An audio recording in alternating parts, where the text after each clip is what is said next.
नमस्कार। अब्दुल्ला राय online classes में एक बार पुनः आप सबका स्वागत है। आज आपको हम समीकरण पढ़ाएंगे कि समीकरण क्या होता है, इसके बारे में प्रीवियस वीडियो में चर्चा भी की होगी। क्या होता है समीकरण?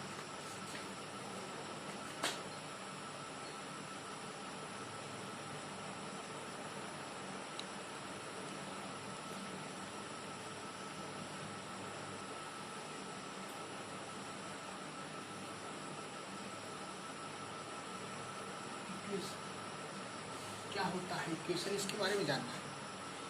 सबसे पहले समीकरण को जानेंगे। समीकरण कहते किसे, किस व्यंजक को क्या होता है, इसके बारे में जानेंगे। समीकरण क्या होता है? ऐसा बीजीय व्यंजक, ऐसा बीजीय व्यंजक जो किसी विशेष मान के लिए, ऐसा बीजीय व्यंजक जो किसी विशेष मान के लिए उसका दायां पक्ष और बायां पक्ष दोनों ही समान हो, उस बीजीय व्यंजक को हम क्या कहते हैं? समीकरण। समझिएगा, ऐसा बीजीय व्यंजक जो किसी, ऐसा बीजीय व्यंजक जो किसी विशेष मान के लिए, पर्टिकुलर मान के लिए, जो किसी जनरलाइज, किसी एक मान के लिए, किसी विशेष मान के लिए क्या होता है? पर्टिकुलर मान के लिए, यानी उसका मान उस पर्टिकुलर वैल्यू पर उसका लेफ्ट हैंड साइड और उसका राइट हैंड साइड किसका? बीजीय व्यंजक का आपका क्या होता है? समान होता है। उस बीजीय व्यंजक को हम क्या कहते हैं? समीकरण। इस बीजीय व्यंजक में दो चीज होता है, चर और अचर। चर किसे कहते हैं? चर को कहते हैं वेरिएबल, अचर को कहते हैं क्या? कांस्टेंट। अब बताइए, एक दो चीज आपको समझना होगा। चर क्या है? चर क्या होता है? किसी बीजीय व्यंजक में चर क्या होता है? चर का मान क्या होता है? बदलता रहता है। चर फिक्स नहीं होता है। जैसे आप किसी व्यंजक में देखते हैं कि x + 5 = 2, यहाँ से x की वैल्यू कुछ और आती है। फिर कहेंगे x + 3 = 1, यहाँ से x की वैल्यू कुछ और आती है। यानी क्या होता है? ये चर राशि है, इसका मान बदलता रहता है। और वह राशि जिसका मान नहीं बदलता है, जिसका मान बदलता रहता है और जिसका नहीं बदलता है, उसे अचर कहते हैं, दूसरे को चर कहते हैं। यही होता है समीकरण। समीकरण के बारे में इतना ही आप जानिए, फिर उसके बाद अभी आप आगे आपको बताएंगे। समीकरण आपसे यही खा लिया, ऐसा बीजीय व्यंजक जो किसी विशेष मान के लिए समीकरण का दायां पक्ष और बायां पक्ष दोनों ही समान होता है, उसे हम उस बीजीय व्यंजक को हम समीकरण कहते हैं। समीकरण में दो चीज मिलकर निर्माण होता है, चर और अचर। चर किसे कहते हैं? वेरिएबल किसे कहते हैं? जिसका मान बदलता रहता है, जो फिक्स नहीं होता है, जो चल होता है।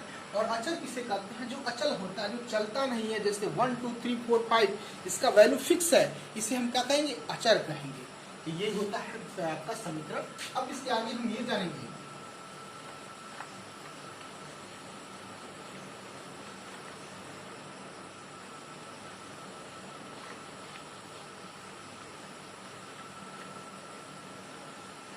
आपको पढ़ना है समीकरण का प्रकार।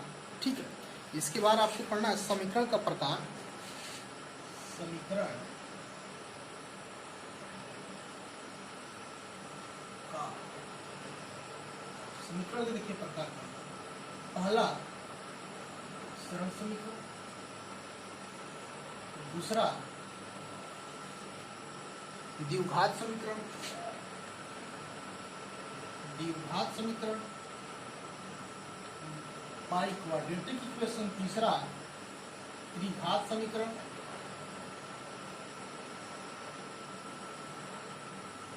चौथा n घातीय समीकरण। n घातीय। तो सरल समीकरण क्या होता है? ऐसा समीकरण जिसमें चर राशि एक घात का होता है, उसे हम क्या कहते हैं? सरल समीकरण कहते हैं। द्विघात समीकरण, ऐसा समीकरण जिसमें चर राशि का 2 घात होता है, उसे हम द्विघात समीकरण कहते हैं। फिर तीसरा है त्रिघात समीकरण, ऐसा समीकरण जिसमें चर राशि का 3 घात हो, उसे हम त्रिघात समीकरण कहते हैं। चौथा है n घातीय समीकरण, ऐसा समीकरण जिसे हम क्या कहते हैं? जिस पे घात n होता है उसे हम n घातीय समीकरण कहते हैं। इस तरह से आपका समीकरण का ये चारों प्रकार है। समीकरण का प्रकार में सरल समीकरण, द्विघात समीकरण, त्रिघात समीकरण, फिर उसके बाद से n घातीय समीकरण। अब इसके बाद से आपको हम बताएंगे सरल समीकरण के बारे में। सरल समीकरण क्या होता है इसके बारे में आप जान लीजिए। सरल समीकरण, अब देखिए सरल समीकरण क्या होता है। सरल समीकरण में जैसे भी आपको इस चीज बताया गया, जैसे मान लीजिए ऐसा सरल समीकरण बताया गया है जिस समीकरण में घात आपका क्या होता है, एक होता हो, उस समीकरण को हम क्या कहते हैं, सरल समीकरण कहते हैं। जैसे 2x + 5 बराबर 1, 2x + 5 बराबर 1। तो यहाँ से हम देखते हैं कि 2x की वैल्यू क्या होगी, 1 - 5, यानी 2x की वैल्यू क्या होगी, 1 - 5 बराबर क्या होगा, -4। यहाँ से हमको x का सिर्फ एक ही विशेष मान मिल रहा है। इस बीजीय व्यंजक से x का एक ही विशेष मान मिल रहा है, तो ये हमारा समीकरण हुआ। और सरल समीकरण कैसे हुआ, यहाँ पे x का घात क्या है, 1 है, तो ये हमारा सरल समीकरण हुआ। इस समीकरण को इस तरीके से हमने हल कर लिया। आपसे कहा जाए 3x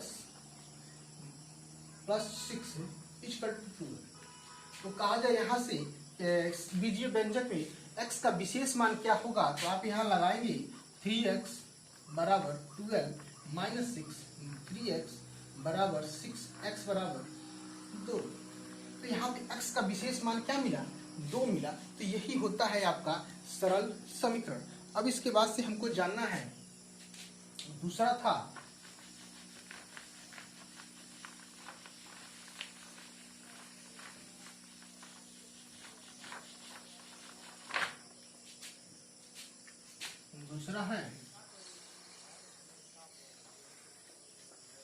द्विघात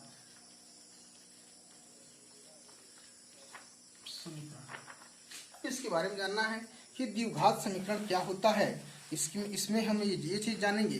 अब देखिए द्विघात समीकरण में क्या होता है, ऐसा समीकरण जिसका क्या होता है, जिसका घात 2 होता है, उसे हम द्विघात समीकरण कहते हैं। इसका स्टैंडर्ड रूप होता है ax² bx धन c, ax² bx धन c। तो ये होता है, इसमें क्या होता है, x के कितने मूल होते हैं, यहाँ से x के दो मूल प्राप्त होते हैं। यहाँ से x के दो मूल, यहाँ से x के 2 मूल प्राप्त होते हैं। अब इसको कैसे हल किया जाता है अभी आपको हम बताएंगे, ठीक है। तब तक आपको ये बता दें त्रिघात समीकरण के बारे में क्या होता है। अभी इसको द्विघात समीकरण को अच्छे से आपको बताएंगे कि इसको कैसे हल करते हैं। त्रिघात समीकरण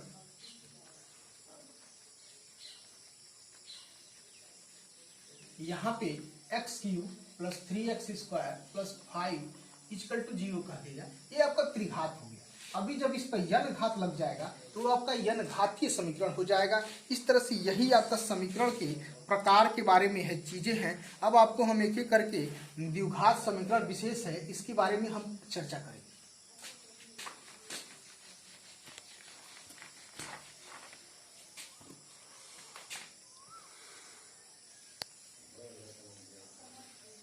द्विघात समीकरण, अब देखिए, अब द्विघात समीकरण भी 2 प्रकार का होता है। एक होता है कौन सा, शुद्ध द्विघात समीकरण, और एक होता है मिश्रित द्विघात समीकरण। एक होता है शुद्ध द्विघात समीकरण, दूसरा होता है मिश्रित द्विघात समीकरण। अब देखिए शुद्ध क्या होता है और मिश्रित क्या होता है। जैसे शुद्ध का मतलब ये हुआ, आपसे कहा जाए कि शुद्ध का मतलब ये हुआ x² - 25 बराबर 0, x² - 25 बराबर 0। जब इसको आप सरल करेंगे तो x² बराबर 25, यानी यहाँ से x बराबर ±5, ये आपका शुद्ध द्विघात समीकरण। आपसे कहा जाए x² - 16 बराबर 0, तो यहाँ से x² बराबर 16, x बराबर ±4। ये आपका शुद्ध द्विघात समीकरण। लेकिन आपका मिश्रित द्विघात समीकरण क्या है, इसको आपको हम बताते हैं। इसका मिश्रित द्विघात समीकरण क्या है इसके बारे में आपको बताते हैं। जैसे x square plus 6x x square plus 6x plus 8 बराबर 0। आपसे कहा जाए इसका कौन सा द्विघात समीकरण है, तो ये आपका मिश्रित द्विघात समीकरण। अब बारी बारी से इस मिश्रित द्विघात समीकरण का हम हल करेंगे कि इसको कैसे हम सरल करते हैं, इसके बारे में आपको हम बताते हैं। जैसे मिश्रित द्विघात समीकरण का कुछ क्वेश्चन आपको लगाते हैं। जैसे एक्स स्क्वायर धन 5x प्लस 6 बराबर 0। एक्स स्क्वायर धन 5x, इसको आप बराबर 0 ना करिए, आप इसको कैसे लिखिए समीकरण एक्स स्क्वायर धन 5x प्लस 6 बराबर प्लस 6। इस द्विघात समीकरण का आप मिश्रित द्विघात समीकरण का इसका गुणनखंड कर दीजिए। तो अब इसको क्या करते हैं, हम देखते हैं कि एक्स स्क्वायर का कोफिशिएंट 1 है। अब देख रहे हैं 1 इसको आगे लिखे, उसका वैल्यू में कोई डिफरेंस नहीं आएगा। अब हम इसको देखते हैं, जो ये x का एक घात है और एक कांस्टेंट है, ये क्या है, अचर और अचर है, ये यहाँ पे अचर है। तो अब हम ये देखते हैं कि इस 5x को ऐसे दो भाग में तोड़े, 5 को ऐसे दो भाग में तोड़े कि इसका योग क्या आ जाए, 5 आ जाए, और इसका गुणनफल क्या आ जाए, 6 आ जाए। ये चीज हम देखते हैं। तो 5 को हम दो भाग में तोड़ेंगे तो देखिए आपको दिखेगा एक्स स्क्वायर प्लस 3 धन 2 एक्स। 5 को 3 धन 2 लिख दिया, बात वही है। तो अब उसके बाद देख रहा है 6 है, 3 और 2 का गुणा करेंगे तो 6 ही आएगा ना, तो काम हमारा हो गया। लेकिन ये चीज जो है वही लिखेगा, कोई अलग अपने मन से नहीं लिखेंगे। अब इसी को देखिए, एक्स स्क्वायर धन एक्स स्क्वायर एक्स स्क्वायर धन 3x धन 2x धन 6। तो अब क्या होगा, x यहाँ से, अब यहाँ से एक जोड़ा ये बना लेंगे, एक जोड़ा ये बना लेंगे। अब यहाँ से ये हो जाएगा x plus 3 plus 2 x plus 3। अब एक ब्रैकेट में आपका क्या हो जाएगा, x प्लस 3, एक ब्रैकेट में क्या हो जाएगा, x प्लस 2। यही इसका गुणनखंड में निकल के आएगा कि किसी बीजीय व्यंजक का आप कैसे किसी का गुणनखंड करते हैं। एक और आपको एग्जांपल से बता देते हैं आपको। फिर इस द्विघात समीकरण को हम 3 प्रकार से हल करते हैं। पहला क्या कि एक आपका गुणनखंड विधि द्वारा, एक सूत्र द्वारा, एक पूर्ण वर्ग बनाती है। तो ये गुणनखंड विधि आपको बता रहे हैं, अभी आपको सूत्र द्वारा भी बताएंगे। त्रिधराचार्य मेथड से सूत्र द्वारा लगाया जाता है। इस वीडियो में आपको गुणनखंड वाला ही बताएंगे। जैसे एक और एग्जाम्पल आपको ले लें, बता दें कि जैसे मान लीजिए x square plus 6x plus 8। अब देखिए इसको गुणनखंड करेंगे तो वही काम करना है। एक्स स्क्वायर यानी 6 को तोड़ दीजिए ऐसे रूप में कि जब इसका योग क्या आ जाए, 6 आ जाए, और इनका गुणनखंड क्या आ जाए, 8 है। तो क्या हो जाएगा, 4 धन 2 6 होगा ना, x प्लस 8। तो करेंगे तो क्या आएगा, एक्स स्क्वायर धन 4x धन 2x धन 8। फिर अब क्या करेंगे, एक्स स्क्वायर धन 4x एक ब्रैकेट में ले लेंगे, फिर 2x धन 8 को एक ब्रैकेट में ले लेंगे। फिर क्या हो जाएगा, यहाँ से x कॉमन हो जाएगा, x प्लस 4, यहाँ से 2 कॉमन हो जाएगा, x प्लस 4। तो अभी क्या हो जाएगा, x प्लस 4 इस तरह से हम किसी भी बीजीय व्यंजक का आप क्या करेंगे, किसी भी समीकरण का आप गुणनखंड कर लेंगे। तो आपका सवाल को यही बताया गया समीकरण क्या होता है, ऐसा व्यंजक, ऐसा बीजीय व्यंजक जो किसी विशेष मान के लिए, समीकरण का व्यंजक का दायां पक्ष और बायां पक्ष आपस में क्या होता है, समान होता है। उस बीजीय व्यंजक को हम क्या करते हैं, समीकरण करते हैं। आपको बताया गया कि समीकरण निम्न प्रकार के होते हैं। कौन कौन होते हैं भैया, सरल समीकरण, द्विघात समीकरण, त्रिघात समीकरण, n-घातीय समीकरण। सरल समीकरण किसे कहा गया, जिसका घात 1 हो। द्विघात किसे कहा गया, जिसका घात 2 हो। त्रिघात किसका कहा गया, जिसका घात 3 हो। चर का n-घात किसे कहा गया, n-घातीय यानी जिसका घात n। तो यही है। अब इसके बाद नेक्स्ट वीडियो में इसके आगे की क्वेश्चन आपको बताएंगे। तब तक के लिए धन्यवाद, नमस्कार।